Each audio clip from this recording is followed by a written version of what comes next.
she betrayed everything I had, and everything she had, just drove off. I'm the guy who fixes your Wi-Fi and gets cheated on by his wife's Fitbit. Tom Kessler, 39 years old and apparently dumber than a box of rocks when it comes to reading the signs. But I'm getting ahead of myself. It started 3 months ago when Julia's brother-in-law moved in. Dwayne Harper, 29, unemployed, and sporting the kind of confidence that only comes from never having to pay your own bills. He claimed he was between opportunities, which is millennial speak for, I got fired for acting like a complete fool. It's just temporary, Julia said, standing in our kitchen with that fake smile she'd perfected during her HR director training. Tasha kicked him out, and he needs somewhere to crash while he gets back on his feet. I should have said no. Should have told her that our suburban duplex wasn't a halfway house for entitled man-children. Instead, I nodded like the good husband I thought I was, and helped carry his oversized gym bag to our spare room. That was mistake number 1. Mistake number 2 was believing Julia when she said she was just being supportive by helping Dwayne restart his personal training business. Suddenly, my wife was hitting the gym at 6 a.m., coming home sweaty and glowing, talking about core engagement and proper form with the enthusiasm of a cult member. You should try working out with Dwayne, she'd say, toweling off her hair in our bedroom. He's really good at motivation. The way she said motivation made my skin crawl, but I chalked it up to paranoia. After all, this was Julia, the woman who organized our sock drawer by color and sent thank you cards for thank you cards. She wasn't the cheating type, or so I thought. The first real crack in my delusion came on a Tuesday night. I was in the garage working on my '67 Mustang, the one thing in my life that still made sense, when I heard voices through the thin wall that separated our kitchen from the neighbor's yard. Tom doesn't suspect anything, does he? That was Megan, Julia's gossipy friend from work. Please, he's too busy playing with his car to notice what's happening under his own roof. Julia's laugh was sharp, unfamiliar. Besides, it's not like we're doing anything wrong, just exploring new possibilities.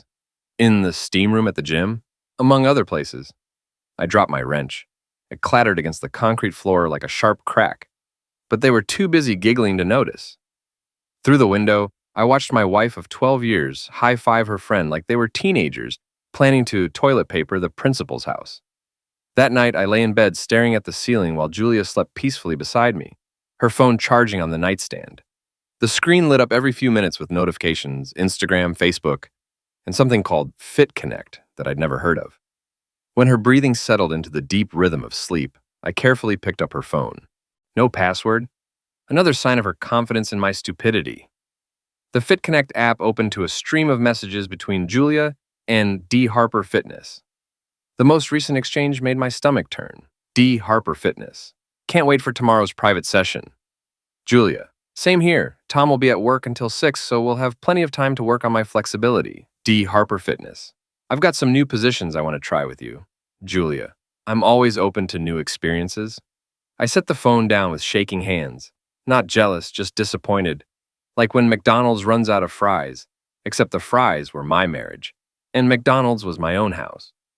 The next morning, Julia was all sunshine and coffee, chattering about her day, while buttering toast like she hadn't been sending intimate messages to her brother-in-law 12 hours earlier. I've got that late workout session today, she said, not meeting my eyes. Probably won't be home until 8 or 9. With Dwayne? Of course with Dwayne. He's my trainer. She paused, studying my face. You're not getting weird about this, are you? Because jealousy is really unattractive, Tom. I wanted to laugh, or scream. Instead, I sipped my coffee and shrugged. Not jealous, just curious about these late-night workout sessions. Seems like unusual hours for a gym. It's a boutique place, very exclusive. You wouldn't understand. She was right about that last part. I didn't understand how my wife had turned into a lying stranger, or how I'd become the punchline in my own life story. After she left for work, I called my buddy Ray. He's been tending bar at Murphy's Pub for 15 years, which makes him an expert in human nature and bad decisions. You need receipts, not suspicions, he said after I explained the situation. Gut feelings don't hold up in divorce court. Who said anything about divorce? Tom, buddy, your wife is playing hide the sausage with her brother-in-law. What did you think was going to happen? Marriage counseling? He had a point. That evening, I decided to do some investigating. Julia had taken her car to her exclusive boutique gym, but she'd forgotten to clear the GPS history. According to the navigation system, her last destination wasn't a gym at all. It was the Riverside Inn, a pay-by-the-hour motel on the wrong side of town. I sat in my driveway, staring at the GPS screen, feeling like the biggest fool in Chicago. Then I opened our shared banking app and found the smoking tool, a $350 charge at the Riverside Inn, dated the same night Julia claimed to be working late on quarterly reports. Guess HR now stands for hot rooms. The next morning, I woke up with a clarity that surprised me. No more self-pity, no more denial. If Julia and Dwayne wanted to play games, I'd show them how a systems analyst approaches problem solving. Step 1. Gather data. I started with Dwayne's social media presence. The guy was a walking advertisement for narcissism, posting shirtless gym selfies with captions like, "Grinding never stops," and "Your only competition is who you were yesterday." His Instagram stories were a goldmine of information: workout locations, daily schedules, even the coffee shop where he spent his afternoons networking. Ray met me at Murphy's that evening to discuss strategy. The bar was nearly empty, just a couple of regulars nursing beers and watching a Cubs game on the ancient TV above the bar. "So what's the plan?" Ray asked, sliding a bourbon across the bar. "You gonna confront them? Hire a lawyer? Burn the house down?" "Something more elegant," I said. "Dwayne's whole identity is built on his image. Personal trainer, fitness influencer, alpha male. What happens when that image gets destroyed? Depends how you destroy it. Publicly, thoroughly, and with maximum humiliation." Ray grinned. "Now you're talking my language." The next phase of my investigation required some field work. I started showing up at Dwayne's gym, not the fictional boutique place Julia mentioned, but the real one where he actually worked. Gold's Gym on Madison, a no-frills place that smelled like sweat and broken dreams. Phil, the manager, was a former cop with a kind of suspicious nature that comes from dealing with liars for 30 years. It didn't take much conversation to learn that he'd been keeping an eye on Dwayne. "Guy's a liability waiting to happen," Phil said, wiping down equipment with more force than necessary. "Shows up late, leaves early, spends more time on his phone than with clients. And don't get me started on his special training sessions in the back rooms." "Special training sessions?" Let's just say his form isn't the only thing he's been correcting. I started timing my visits to coincide with Julia's workouts. It was pathetically easy to spot them. They had all the subtlety of a car alarm. The lingering touches during form corrections, the way they'd disappear into the steam room together, the not-so-quiet conversations about meeting up later. On Thursday afternoon, I hit the jackpot. I was pretending to struggle with a lat pull-down machine when Dwayne started bragging to a group of meatheads near the free weights. "You guys don't understand the art of personal training," he was saying, loading plates onto a barbell. "It's about reading your client's needs. Some people need motivation, some need discipline, and some..." He glanced toward the women's locker room, where Julia had just disappeared. "Some need very personal attention." "What kind of personal attention?" one of the guys asked. "The kind that requires extra flexibility training, private sessions, one-on-one instruction, and proper mounting techniques." The group erupted in laughter. "Let's just say I've been helping a certain married client discover muscles she didn't know she had." I'd heard enough. As Dwayne moved to the bench press, I walked over and offered to spot him. He was so busy basking in his buddy's admiration that he didn't recognize me. "Thanks, man," he said, lying back on the bench. "I'm going for a personal record today." "I bet you are." He pressed the bar up, muscles straining. On his third rep, I let the bar slip just slightly in my grip. Not enough to hurt him, but enough to make him panic and drop the weight with a crash that echoed through the entire gym. Every head turned as Dwayne lay there, red-faced and sputtering. "Sorry," I said loudly. "Guess I'm not as experienced with handling other people's loads as some guys." The meatheads snickered. Dwayne glared at me, but there was nothing he could do without admitting he'd been showing off. I walked away feeling better than I had in months. That night, I made copies of every screenshot from Julia's phone, every GPS location, every suspicious charge on our credit cards. Then I did something that would have made my old IT security instructor proud. I created an anonymous email account and sent the juiciest screenshots. the ones with explicit details about positions and flexibility training, to an email address I'd found in Dwayne's gym bag. Tasha Harper, the wife who'd kicked him out, the nurse who worked double shifts to pay for his protein powder and designer workout clothes. If you're going to play dirty, bring a mop. The explosion came sooner than I expected. I was at the gym the next morning, legitimately working out this time, when Tasha's call came through Dwayne's Bluetooth speaker during the packed 7 a.m. class.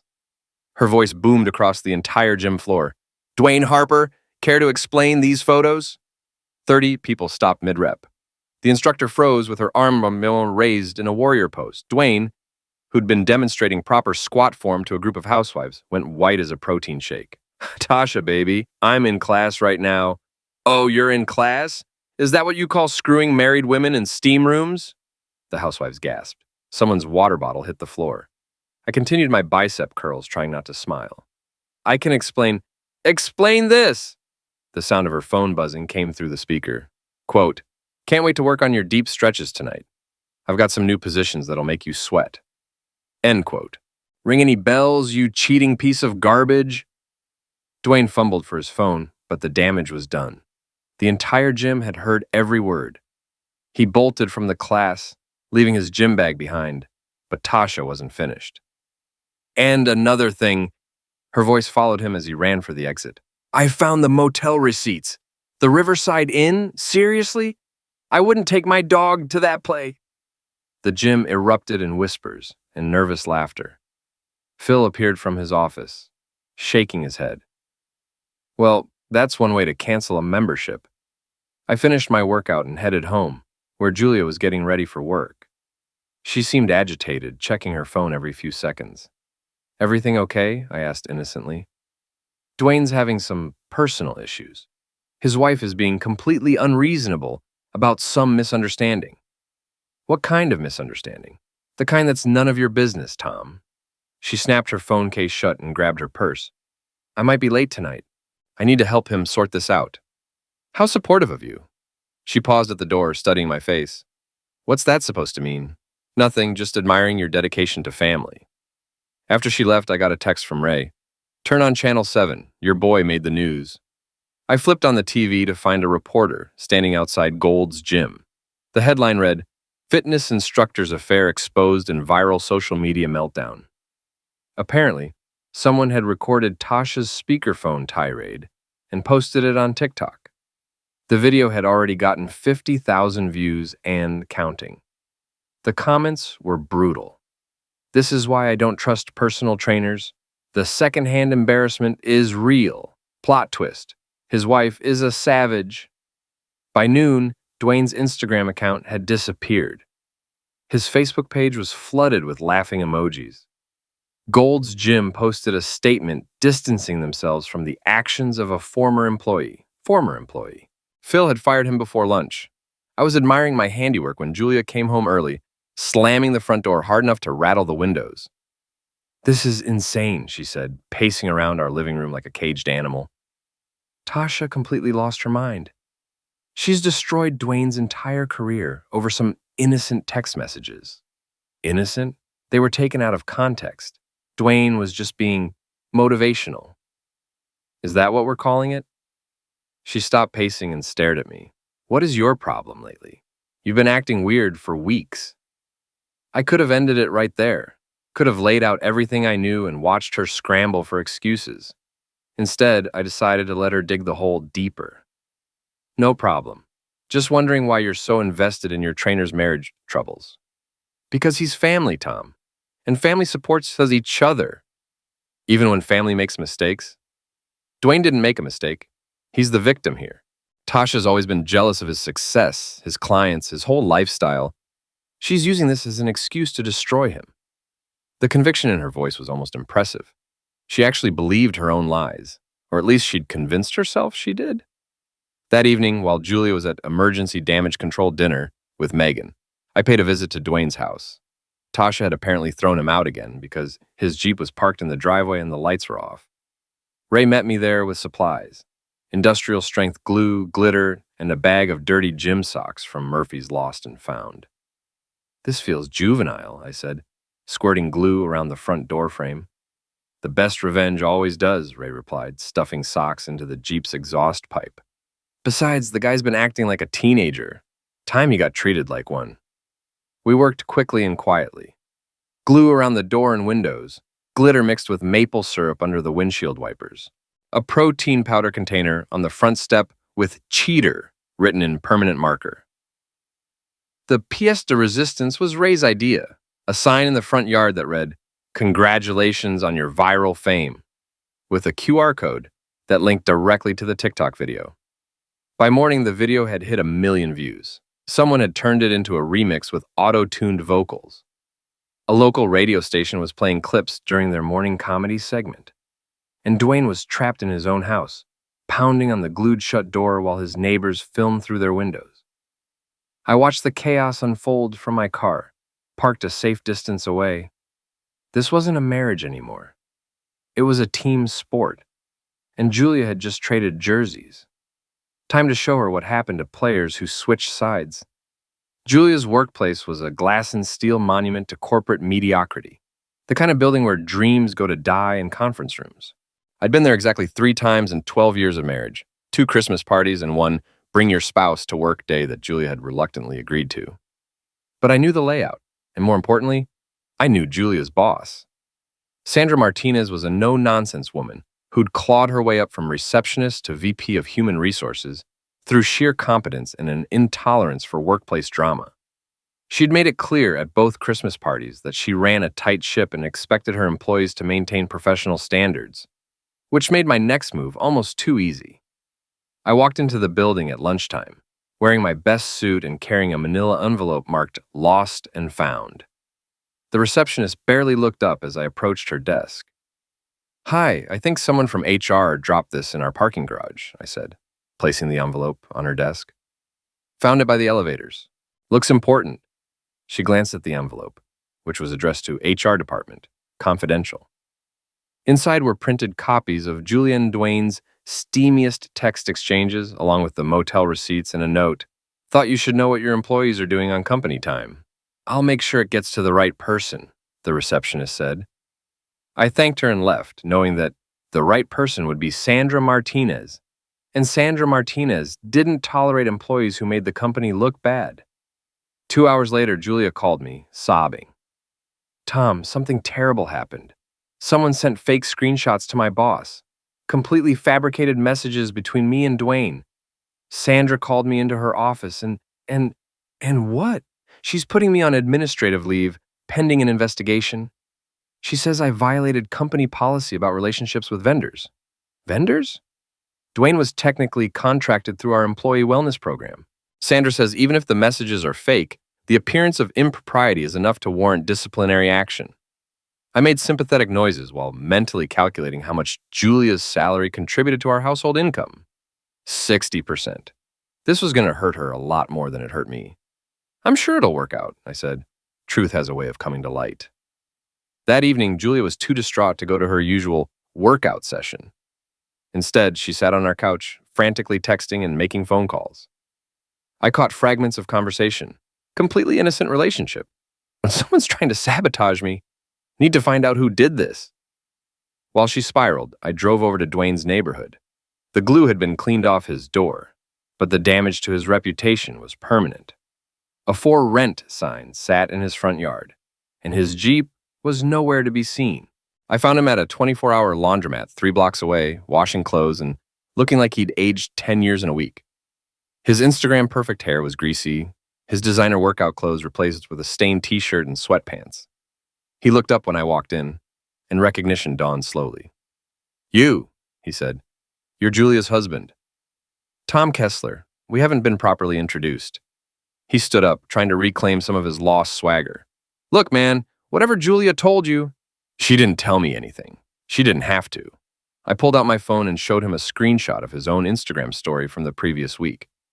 The one where he'd posted a video of himself and Julia working out together, her wedding ring clearly visible, as she did stretches that belonged in a different kind of video. "You posted this yourself," I said, along with about 50 other pieces of evidence. "Did you really think no one would notice?" His face went through several expressions: confusion, anger, fear, and finally resignation. "What do you want?" he asked. "Nothing. You've already given me everything I need." I left him there, surrounded by the smell of industrial detergent and broken dreams. On the drive home, I stopped at Murphy's to update Ray on the situation. "So the wife's suspended and the boyfriend's homeless," Ray said, polishing a glass. "What's next?" "The grand finale. But first, I need to deal with our mutual friends." The mutual friends were couples Julia and I had socialized with for years. People who'd been to our barbecues, our anniversary parties, our housewarming when we bought the duplex. People who were now choosing sides. Megan had apparently been busy spreading Julia's version of events, that I was a controlling, paranoid husband who'd sabotaged her career out of jealousy. That Dwayne was an innocent victim of a vindictive ex-wife. That Julia was considering leaving me for my emotional misuse. The story was gaining traction in our social circle. I could see it in the way people looked at me at the grocery store, the way conversations stopped when I walked into rooms, the way our neighbor Mrs. Patterson had started giving me the stink eye when I got my mail. Time to set the record straight. I called a meeting at Murphy's, neutral territory where Ray could serve as witness. I invited everyone, the Hendersons from next door, the Johnsons from Julia's book club, Mike and Carol from our bowling league, even Julia's sister Beth and her husband. "I know there are rumors going around," I started once everyone had settled into the back room with their drinks. "So I thought you should hear the truth from me." I laid it all out: the text messages, the motel receipts, the GPS evidence, the timeline of lies. I showed them screenshots, bank statements, even the video of Dwayne's public humiliation at the gym. The room was dead silent when I finished. Finally, Beth spoke up. "Tom, I had no idea. Julia said you were having a midlife crisis, that you were imagining things. The only thing I imagined was that my wife wouldn't screw her brother-in-law in a pay-by-the-hour motel." Mrs. Henderson, a 70-year-old retired teacher who'd always treated Julia like a daughter, looked like she'd swallowed something sour. "That poor girl Tasha, working all those hours while her husband was cheating on her with my wife," I finished. "Yeah, it's been a real team-building exercise." Mike from the bowling league shook his head. "Julie always seemed so together, professional." Apparently, her professionalism extends to areas I wasn't aware of. The meeting broke up with awkward handshakes and promises to stay in touch, but I could see the shift in their faces. The doubt had been replaced with disgust, and the disgust was directed at Julia, not me. When I got home, Julia was waiting in the kitchen, arms crossed, face flushed with anger. "I know what you did," she said. "Megan told me about your little presentation at the bar. How dare you air our private business to the entire neighborhood?" "Private business? You mean like the private business you've been conducting at the Riverside Inn?" She flinched like I'd slapped her. It's not what you think." "Then explain it to me. Explain the text messages. Explain the motel charges.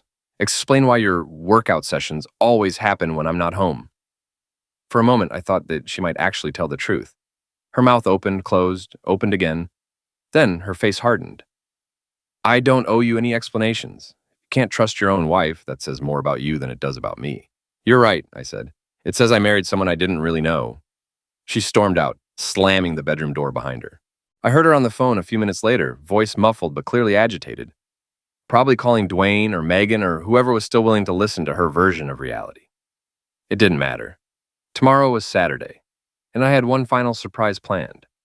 Something that would end this charade once and for all, in front of everyone who mattered.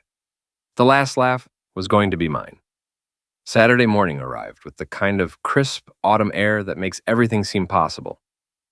I was up early, setting the stage for what I'd started thinking of as the reckoning. Julia was still asleep, or pretending to be, when I began moving my classic car parts from the garage to the driveway. The '67 Mustang had been my father's car, then mine. Every bolt, every piece of chrome, every drop of oil in that engine represented hours of work, memories of better times, and the kind of honest craftsmanship that seemed to be disappearing from the world.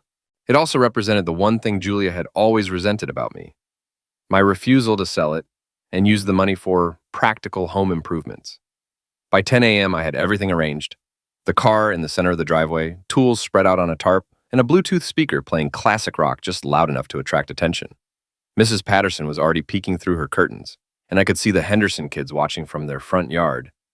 Julia emerged around 11, coffee in hand, wearing the kind of casual outfit that probably cost more than most people's monthly car payment. "What's all this?" she asked, gesturing at my automotive display. "Spring cleaning. Thought I'd work on the car outside today. Beautiful weather for it." She frowned. "Tom, we need to talk about yesterday.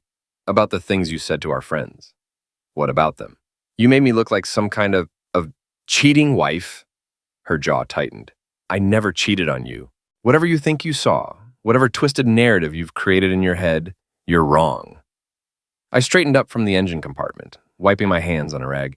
"Julia, I have screenshots of your text messages. I have motel receipts. I have video of you and Dwayne together."